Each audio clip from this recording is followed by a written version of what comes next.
Good morning. Good morning. Would you rather have that coffee or our coffee from our comfort, from our? Or the swill, I mean the coffee. Hey, Karen, I appreciate the gesture.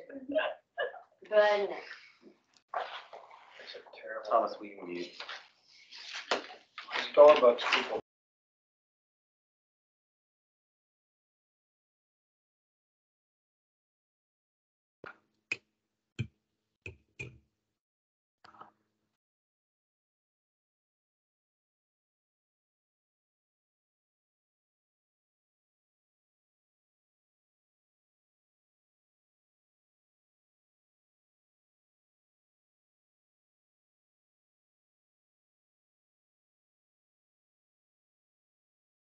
I lost the volume. I can't hear you all. Okay. Unmute. Hey, Patricia. I guess. Since the recording is on, I have muted while we are having our just, round table kind of conversation. So Yeah. we will come back on when we're ready to get started. Okay, perfectly fine. Thank you. 30 seconds.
Ready? I want to go ahead and call this meeting to order. The first order of business would be the approval of minutes. So if you will look that over, if you haven't already, I will entertain a motion to approve. I make a motion that we approve the minutes. I have a motion to approve. Do I have a second? Second. I have a second. Any further discussion? All those in favor say aye. Aye. Thank you. Moving on to, our guest presentation. I'm gonna get Abby to introduce Kara, and look forward to hearing this. Absolutely. Well, appreciate all of you who could be with us on video and in the room today. It's Kara Wilkins with the Arkansas Asset Funders Network, Bank on Arkansas Plus, plus being very important. And she's here today to talk a little bit about what will be the 5th anniversary of Bank On next year. So 5 years later, some of the accomplishments, what's currently, literally, we're in the midst of what's happening this month and the future, and how there could be some opportunities for this group to leverage Bank On as we go forward. So, Kara? Agreed. And I will be brief because I think we have some friends in the room and some people who may be a little familiar with Bank On itself. But thank you to the Office of the Treasurer. Thank you to Fran. Thank you to Grant for inviting me here. As Abby has mentioned, Bank On is a part of Arkansas Asset Funders Network. So I'm going to tell a little bit about that. And I also want to say thank you to Patricia, who is a part of the Bank On Arkansas Coalition. I was actually in Helena with her on Monday for a Bank on Arkansas Delta meeting. So we've spent a lot of time together this week. But I have given you, that's why she's not here. She's like, I've seen this already. So I've given you a bit of a brief presentation. Feel free to go through it with me, or feel free to look at it later. And I know Fran has it, so she can send it out to you electronically. But Bank On Arkansas Plus is an initiative to help unbanked and underbanked families get access to mainstream financial services in Arkansas. And so that's really our key goal. But really, we do that because we want to make sure that folks are financially soluble, which is the same goals that you all have here at the AFEC. And so we were sparked by Arkansas Asset Funders Network, which is a group of philanthropic folks who come to the table who said, we see this as a really big issue. We want to make sure that families have access to asset building and wealth building priorities here in Arkansas. And we see Bank On as a vehicle to do that. So our main goal, again, is helping families get access to Bank On Arkansas, which is a checklist checking account. It offers a few benefits such as no overdraft fees, which is the biggie. And it also offers families access to online banking, access to just a checking account where they can do the things that they need to do, such as pay their bills and or all of the other services that they need to do. And so we are a coalition kind of underneath this umbrella. We have about 65 partners who are at the table with us, and they run the gamut from municipalities to nonprofit organizations. So Marcia as well is a part of the Bank On Arkansas Coalition, and the city of Little Rock, the city of Fort Smith. And so anyone who has an interest in helping individuals get access to checking accounts and being into mainstream financial services is really their goal. I'm going to skip through to the About Bank On part, the second page. We have 24 financial institutions at the table as well. Several of them are local, meaning, First Security Bank, Bank OZK, individuals in that realm. And then we have a few national partners who are with us as well, such as Wells Fargo, Ally Bank, and some other folks.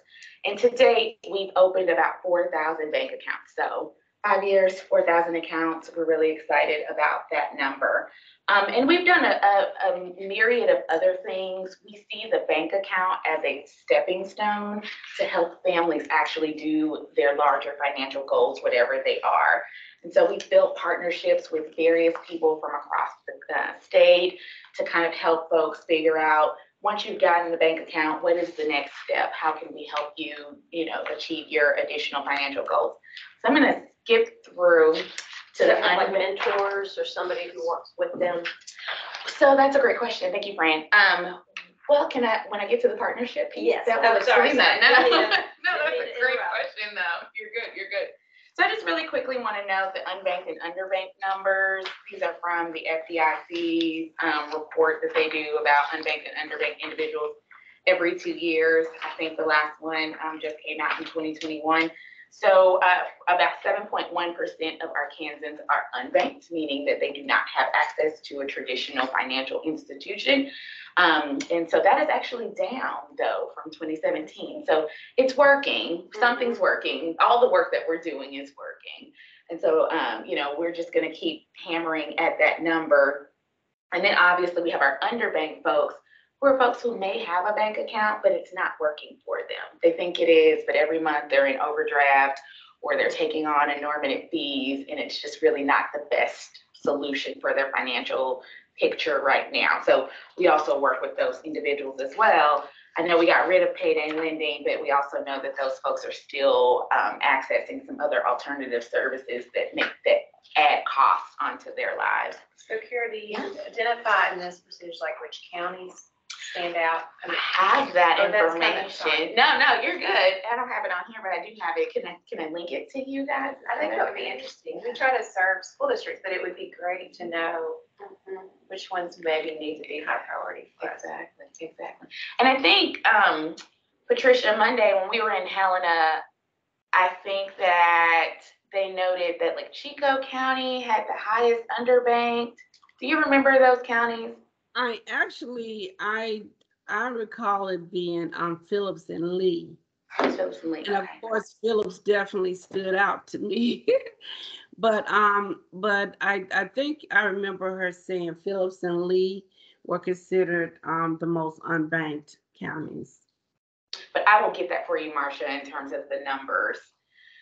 And so what that ultimately adds up to is that next slide, which is we know that families on average who do not have access to a bank account and or are not using their bank account in the best way, usually you spend about $500 in fines and fees, well, not fines, but fees that are associated with the cost of banking. And so we want to give that $500 back to them, right? We think Bank On is a way for families to save that money, and that's money that can go into an emergency savings account or a 529 account or anything else that they want to do with that. Hey, Kara, the data, the 71.1% and these dollar amounts, when is that as of? Oh, She said 2021. 2021 Okay. for the 7.1. The $500, I will tell you those are numbers we've been using that we probably need to update, but I will go find them for you. That's fine, that's fine. Thank you. So again, I talked briefly, the bank accounts, there are some benefits here, and I think I talked about those with the no overdraft fees.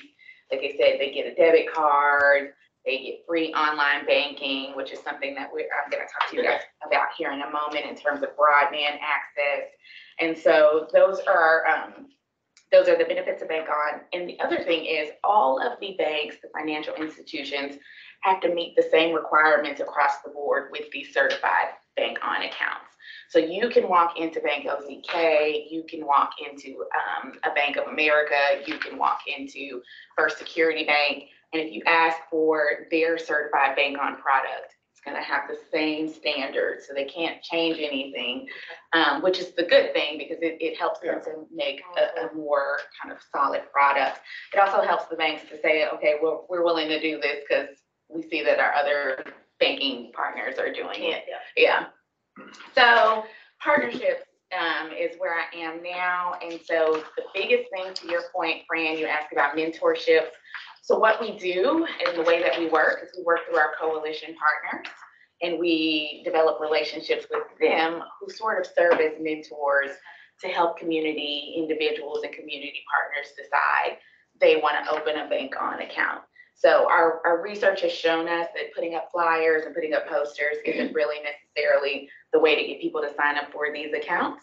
They really need to have a relationship with somebody in the community that they trust and somebody that they know, and that pushes them to kind of see the benefits of being banked. Because there's so many barriers in terms of people have a distrust of banks, maybe they just have not had the best financial circumstances. And so by working through a community organization, it helps to give them a little bit more certainty and security about opening these accounts. And so we do that by having quarterly coalition meetings. So we do those once a quarter, and then we ask our Bank On partners to help refer clients and or partner with us to help spread the message of Bank On. So I'm gonna go to Bank On Turns 5 really quickly, and then I'm gonna open it up for questions. But as Abby sort of noted, so we're 5 next year. We're a toddler, and so or kindergartner. And so we're really excited. I think all of the work that we've been able to do so far has definitely been in collaboration with excellent partners that we've built across the state. Abby and I certainly can't do it alone. And so, we really wanted to come here today to kind of give AFEC an idea of what we're thinking about doing in 2023. And then we sort of have an ask, and then I'd love to open it up for questions. But so we started in November of 2018. November of 2023 will be our official anniversary date. And so in between that time, we will continue to do the work of opening certified Bank On accounts. That's always our main primary goal. But as part of that plus piece, again, we try to move along the spectrum of financial health for folks. So we're going to continue to deepen our coalition engagement, inviting good folks like y'all into the room and other partners from across the state. We hope to work with the Arkansas Broadband Office to support their broadband access work, particularly connected to helping families have increased digital financial literacy and also fintech. And so just acknowledging that a lot of families are moving towards doing their banking on the phone, but they still need sort of assistance in always figuring out what's the best platform to do that. And so we just, Patricia will tell you, we just had a long conversation in Helena about Cash App and some of those other things that people tend to gravitate towards, which work for some things, but they certainly are not an alternative to a bank account. So we want to make sure that families are working through their bank accounts. And so we're hoping to work with them on that.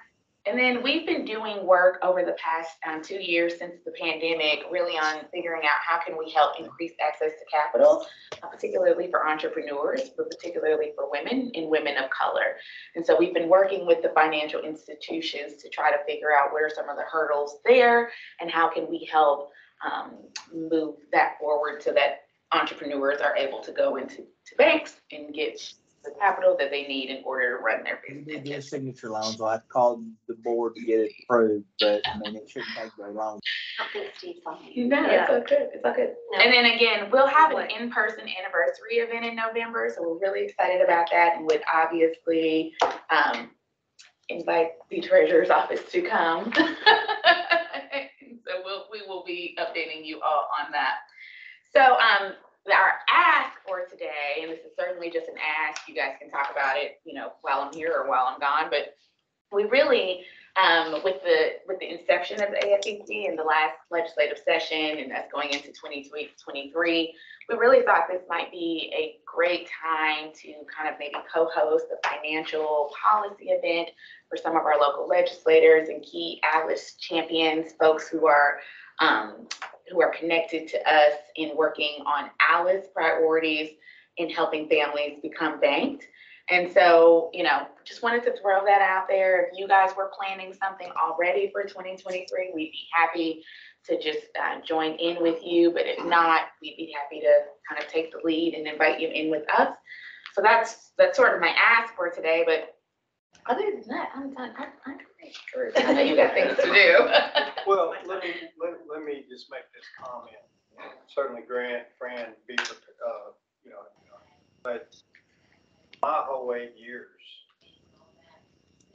what have we been focused on? Our financial. I was told one time, what has the Treasury got to do with education, even to a point of financial education?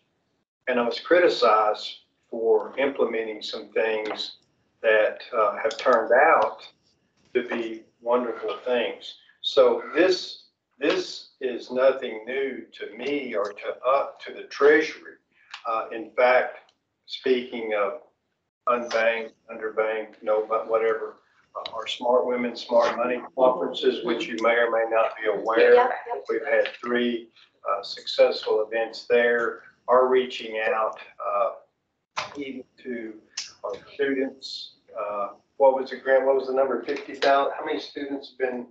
It's several tens of thousands. Tens of thousands, and then you exponentially go over that with the hours of learning that they are getting. So I can't guarantee what the next treasurer's attitude will be, but I hope that it will be to carry on this work, because the only way we're going to improve as a state certainly is for our people to buy in and not the old saying, doing the same things over and over and expecting different results. So I'm not going to say you're preaching to the choir, but to me, you're preaching to the choir, because that's been just almost what I would think is a legacy piece for our administration here. And of course, our staff's very, very well aware of that. So I just about give you anything I could. I can do it, so.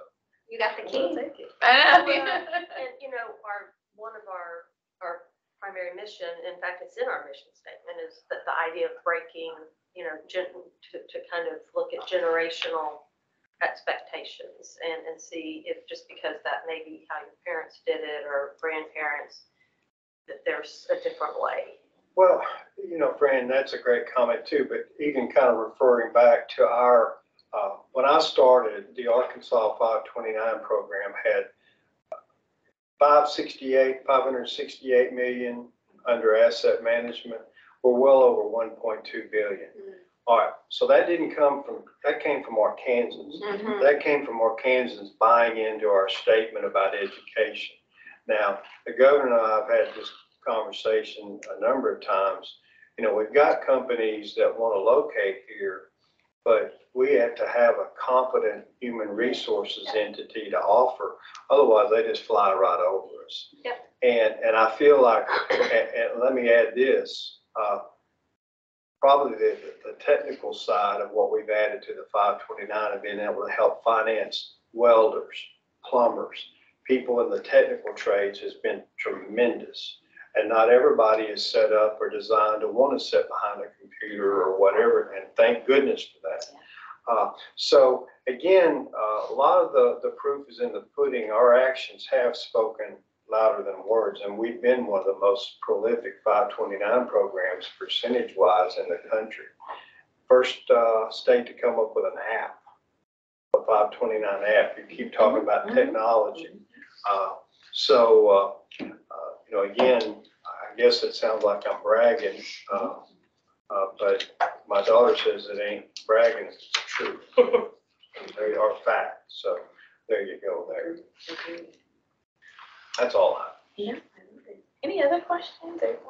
I did have a question, but before I ask you a question, I want to say congratulations on your upcoming birthday. And thank you for all the important work you're doing in Arkansas, meeting banking needs. I was curious if there were any criteria for approval for bank-owned services. For individuals or for the financial For institutions? individuals. No, so anyone, you have to be over 18, just like any other financial institution or bank account, unless you get a parent to sign on with you. But the only stipulation that we have is that you do not have instances of fraud on your previous accounts. And so, you know, that'll pull through check systems when the bank goes in to do your information. But even Bank On is trying to figure out ways that they can work, ways that they can have some discretion on that. Just because we do know that there are people who have had fraud and really are the folks who need this account. They're trying to re-enter into the system, and so we want to give them that opportunity if we can. So there are some things happening behind the scenes to help with that, but really the fraud is the only kind of barrier. And we Yeah, I'm sorry, go ahead. I was gonna say, we take for granted that, like, I grew up with my parents having a bank account. And Bank On, and this is where the plus comes in too, that Kara mentioned on looking forward and how this has tentacles. But the bank account's the on-ramp to everything else.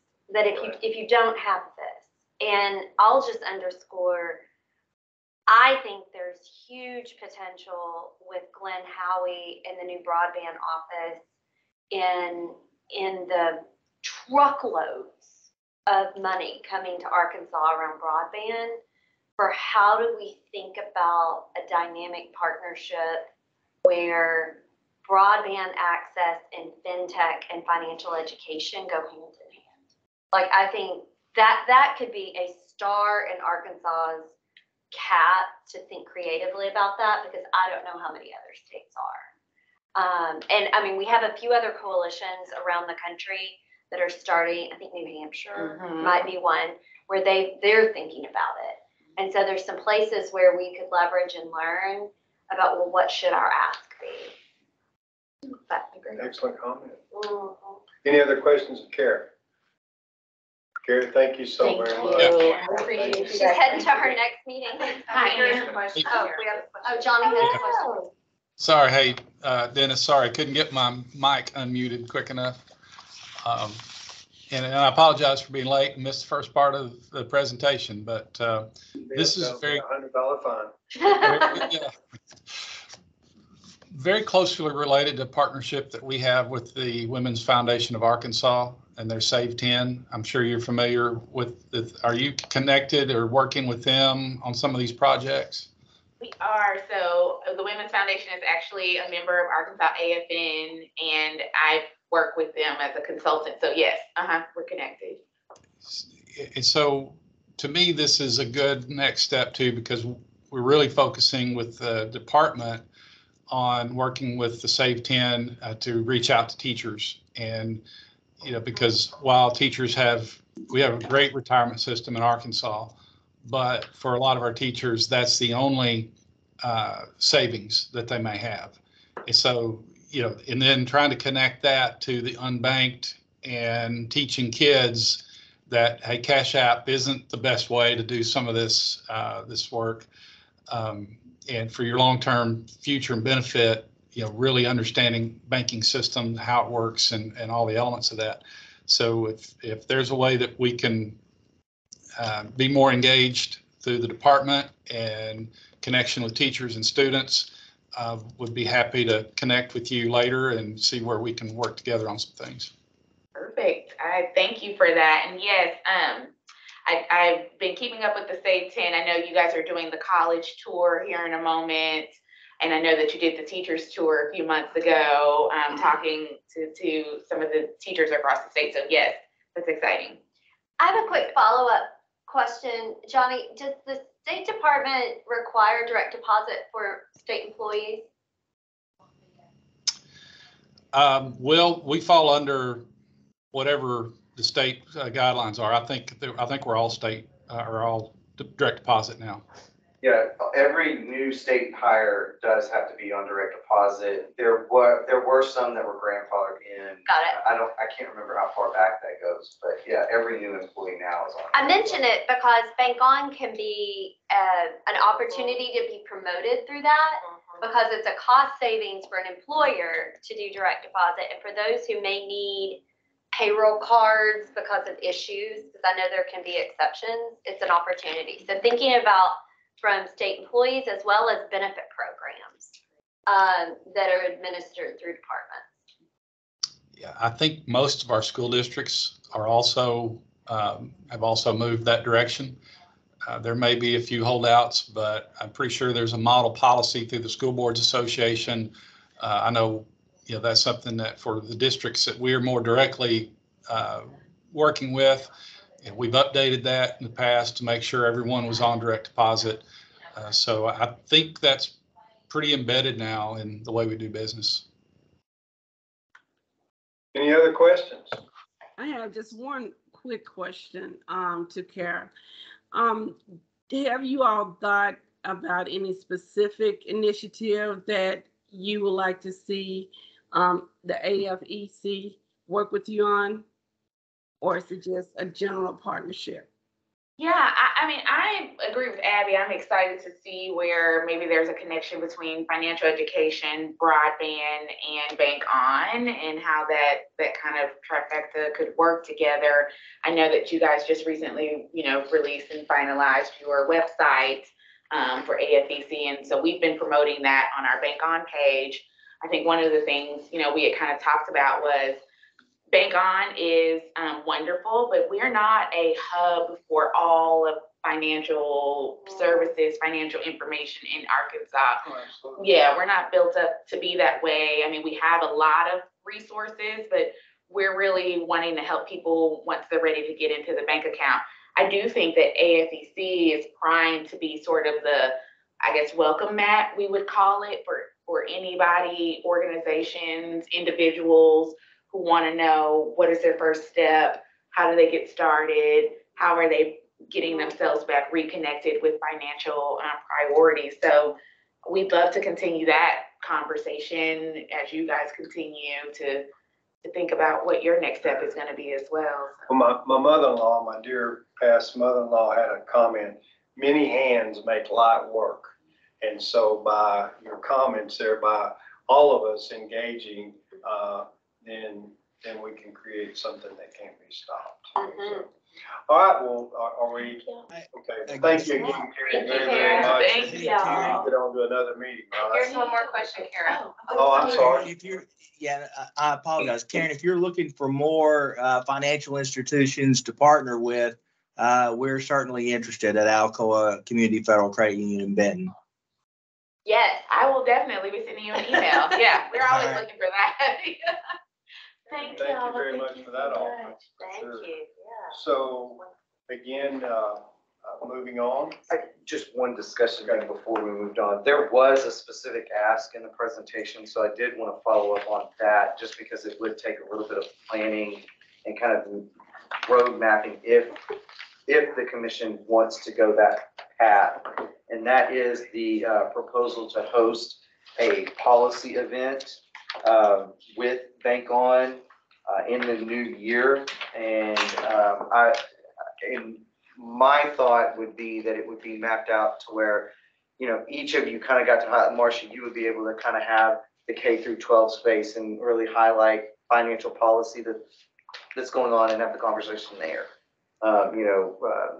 Kara would be able to kind of highlight Bank On and what work is going on with the LMI population.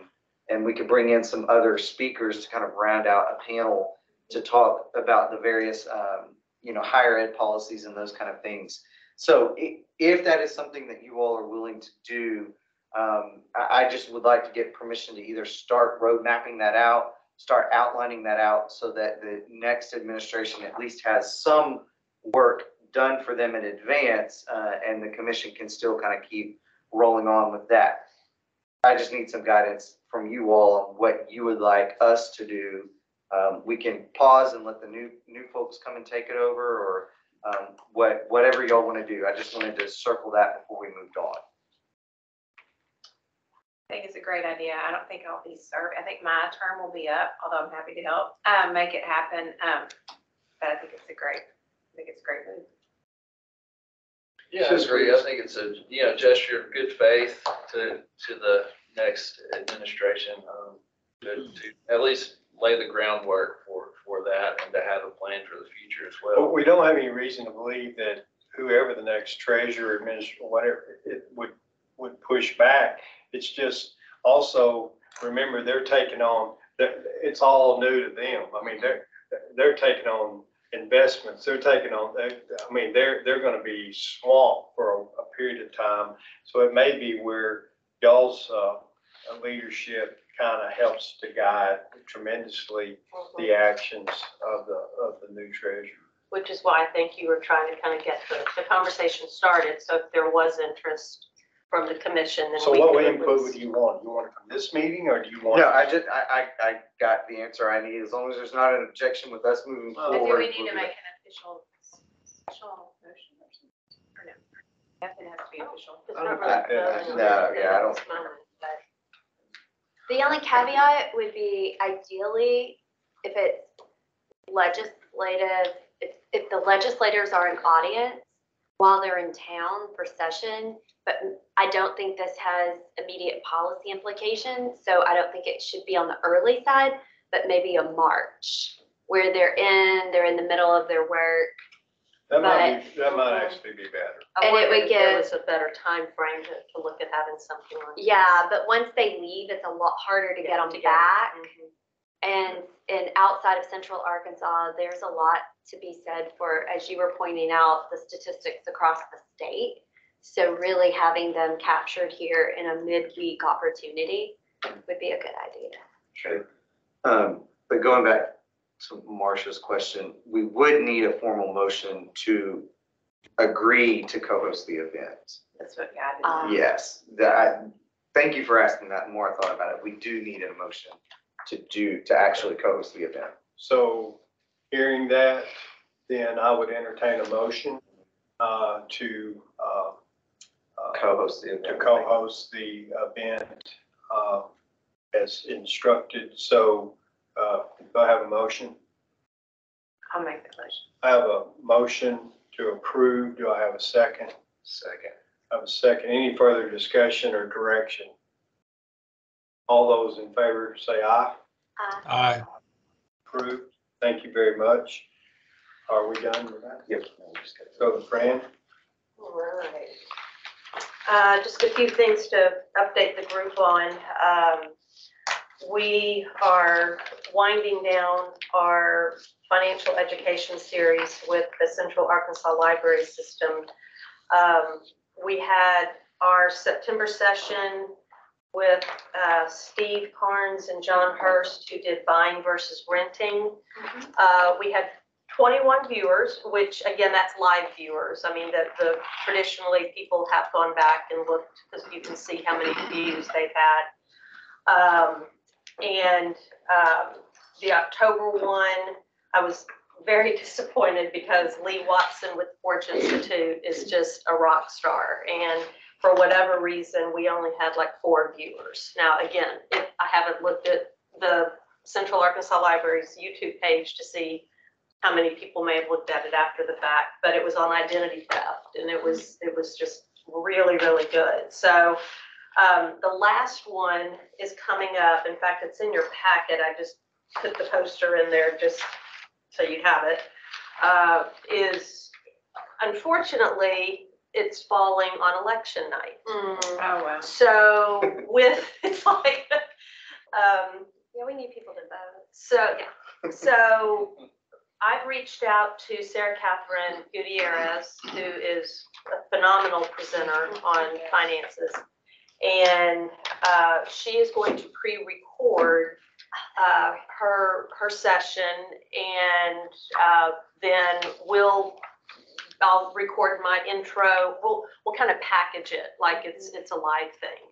And it will, quote, drop at that 6:30 on Tuesday night, but of course it will still live on both CAL's and AFEC's websites for later. And they always send us a link so we can push it out on social media to help spread the word, and I can share it with Sarah Catherine as well. So we just figured that would be the best use of everybody's time, and so that way, if there is just one person watching, it's not eating up, her time.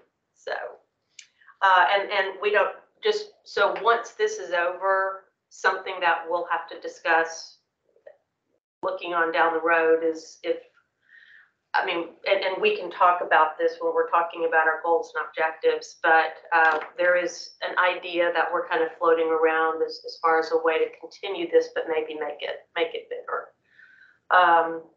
So we'll get to that. The other issue I wanted to bring up was the financial wellness platform. Just as a reminder, this is that, I think I handed these out at the last meeting, the Our Finance, Our Future. And we used the Employee Benefit Fair, which was the State Employee Benefit Fair, which was held in September, as kind of the unofficial launch or official launch. And thank you to both Steve and Abby for, through your organizations, donating $100 gift cards. We did have our winners. One was the Walmart gift card that you did, and Steve, yours was the Big Red. And I'm happy to say one of the winners was an employee of the Department of Health, and another was the Department of Environmental Quality. Great. So they're very excited, and we only had 12 employees enroll. So again, I would have liked those numbers to be bigger, but we also haven't tremendously pushed this effort. And that's another one that I think we'll probably table for now, but look at using as a tool going forward into next year. So we're kind of getting these things ready and introducing them, but then we'll have the ability to maybe formalize a strategy to promote them, not only to state employees, but to the general public. But that is a website that is live for It the is general currently, public yes. to use. So Yes. please, as you're kind of out there promoting things, maybe have it in the hopper to promote as well. Yes, and I believe, I know Patricia, you asked about it, and I sent it on down to you as well. So any other questions about that? I think we should ask Bank On to also see about putting this on their website. Wonderful. That would be a good cross opportunity. Yes, So maybe because that's there are also so note. many modules on there. Yeah. And as About, Kara mentioned, we don't have we have the bank account piece, but not the educational piece. Not Yeah, that would be necessarily. a perfect partner for that. Thank you. Okay, moving on to organizational updates with regards to the website. Worked with Abby and Steve. If you remember at the last meeting, we talked about just as we promote and grow the website, just to have some kind of guidelines to follow on what resources we will accept on the page, because obviously by virtue of having them on the page, we're approving them. So in your packet is a page, we're not going to go through, but the little bullet points are where Abby and Steve and I kind of landed on what the guidelines will be. No major surprises, just in terms of the resources being relevant, suitable, free, as free from bias as possible.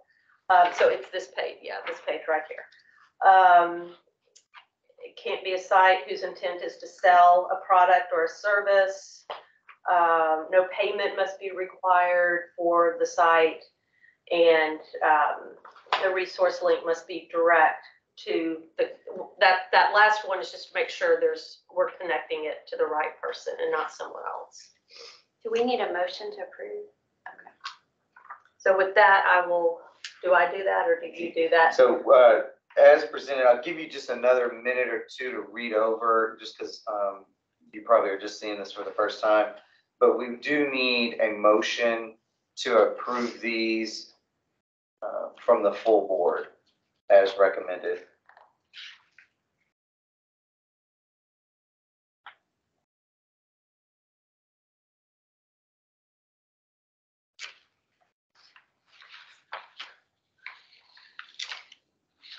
I'll make the motion to approve. All right, do I have a second? A second. All those in favor say aye. Aye. Thank you. Do you think we need to put these on the website? Like, Yes. have I think it would be good. to That's have what I it was there. thinking. Yeah. So people, if they're wanting, Get them from emailing. We Yeah. get emails all Yeah. the time. can you put yeah, Yeah. okay. We'll be sure to do that. All right. Then the next item on the list or the agenda is where we are with the 501c3 nonprofit status. We are heading in a good direction, I think. We received a letter from the IRS, which we're all like, no, you open it. No, you open it.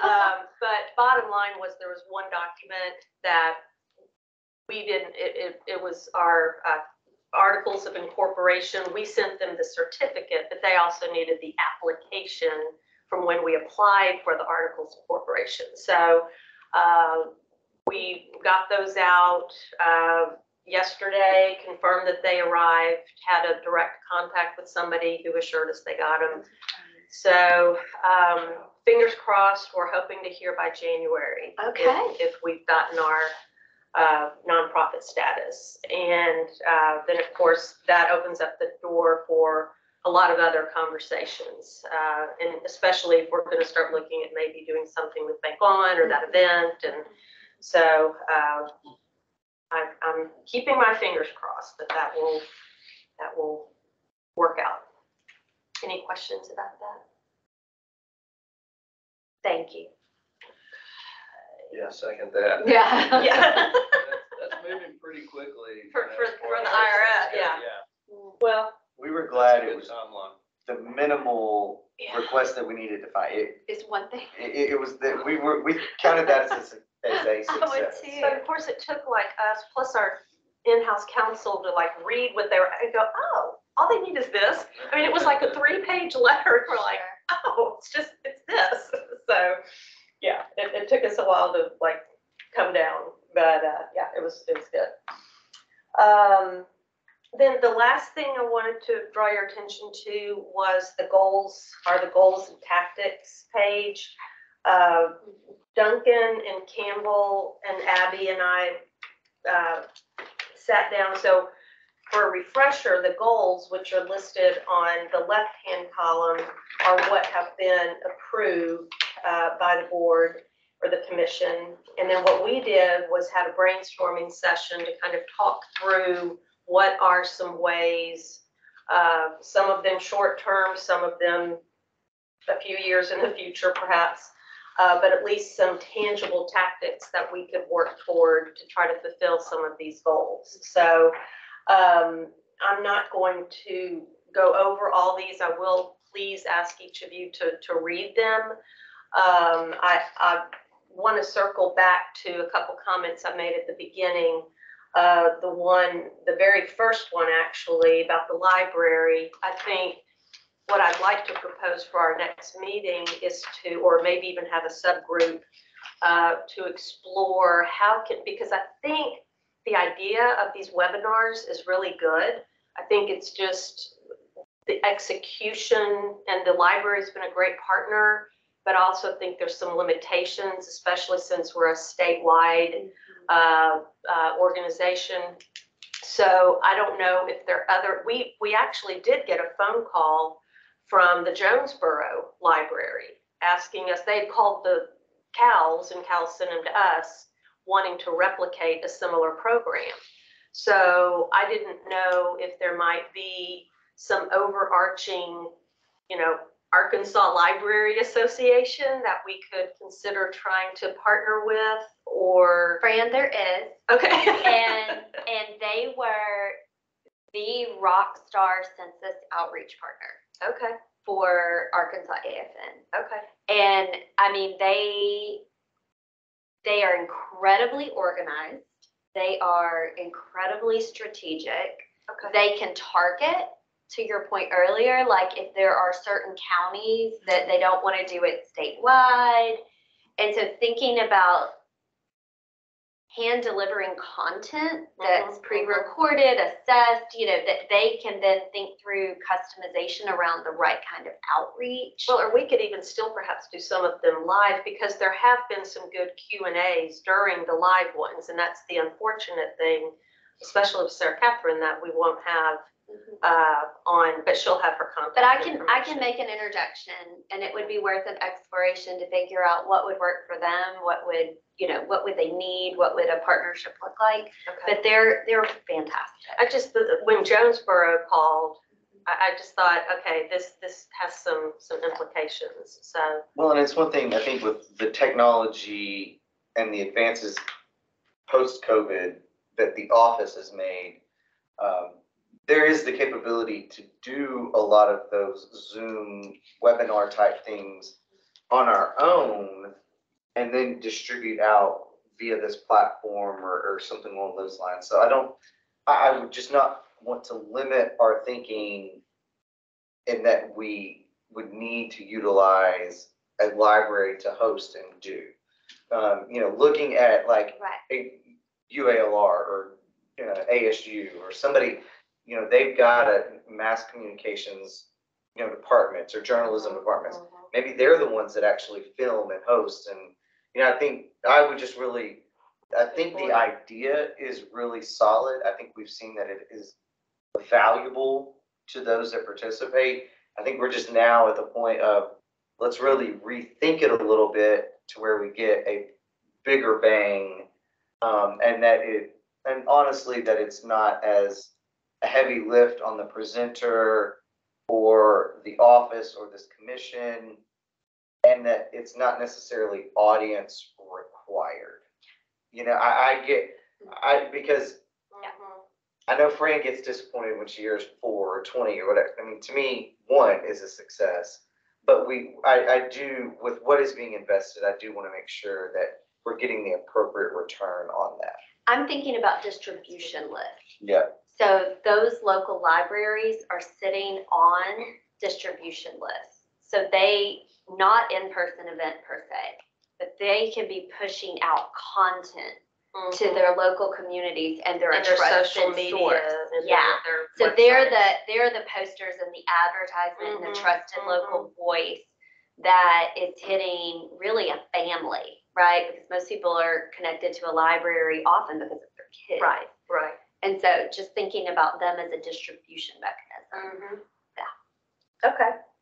Well, that's not anything, I mean, just to continue the conversation, but Well, and for the record, is there kind of an additive that would alleviate some of the stress and burden? Is there a partnership with a UALR or a mass comms department that would want to take this on as a project and yeah. do the recordings? And like, if we were able to help set up, they could help do all of that. And that's something their students need anyway.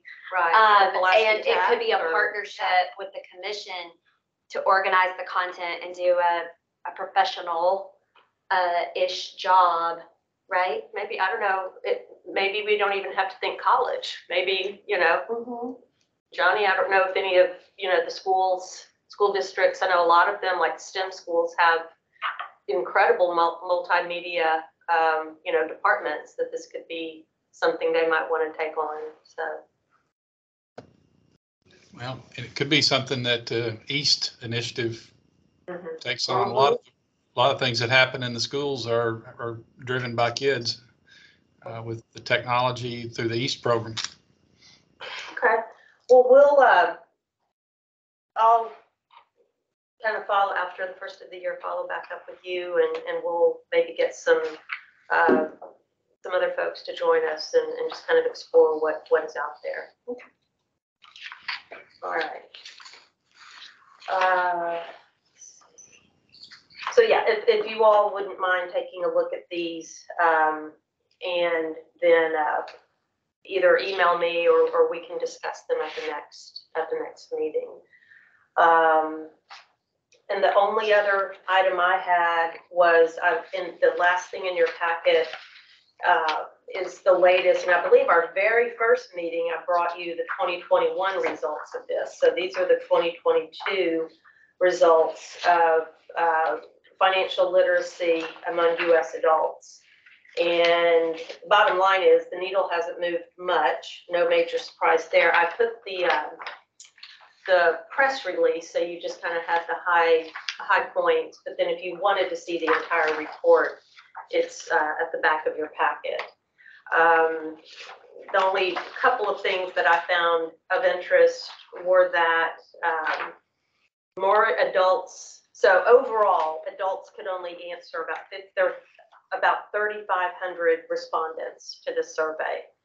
And adults could only answer about 50% of the questions correctly. And they're very basic questions about saving, investing, borrowing, earning. But however, more adults this year than previous years could not answer more than 7 questions correctly. And there were 28 total. So that's, almost a third of the questions they could not answer correctly. So I think, of course, as you would imagine, it ends with a call to increase financial literacy, which is what we're trying to do. So anyway, so just some interesting reading if you have a minute. All right, is there any other business to come before the board? Okay. We will not schedule another meeting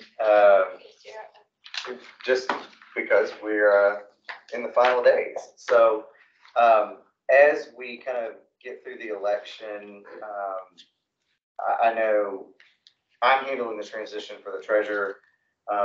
It is my goal that there will be time spent kind of updating whomever the new treasurer is on each of these initiatives and each of these groups that we work with. Give him or her kind of the outline of what's, the establishment of the board, how the board operates, those kind of things. And leave it up to them to kind of call that first meeting in the first quarter, unless there is some, kind of business that bubbles up or something that needs to be done in the meantime. I do not foresee, but always reserve the right to kind of call a meeting at some point if needed.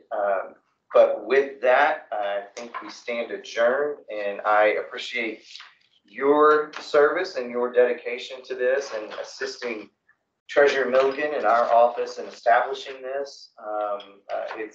It's been a great year, and I'm excited about the potential of where this can go in the future of this group.